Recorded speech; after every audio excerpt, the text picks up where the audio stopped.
Right guys, so the first thing you do is buy some either ready mix or concentrated. I do the concentrated and put it into a 25-litre jerry can, and then decant back into this to use this to pour into the car.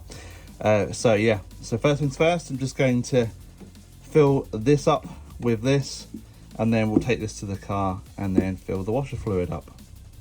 Right, so I'm just going to open the bonnet.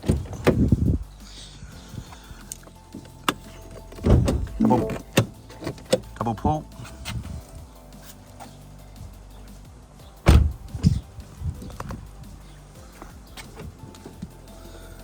Screen wash is located just here. Pop it open. I'll do this one-handed, but you can use a funnel if you want.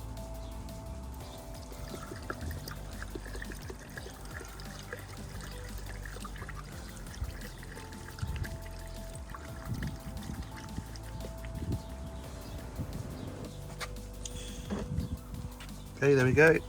That's now full, as you can see. So we'll just pop the lid back on.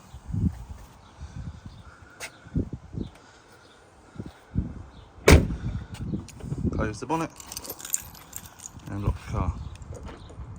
So there you go guys, that's how you fill the screen wash up on a Mini F56 variant, a Mini Cooper S in particular, but will be the same for other models. Just a short basic video. To some may seem a bit silly, but to others they might find this useful, so I'll do a few more on general maintenance checks and fluids. Yeah, so if you like this video, give us a like and a thumbs up and subscribe, and I'll catch you in the next one.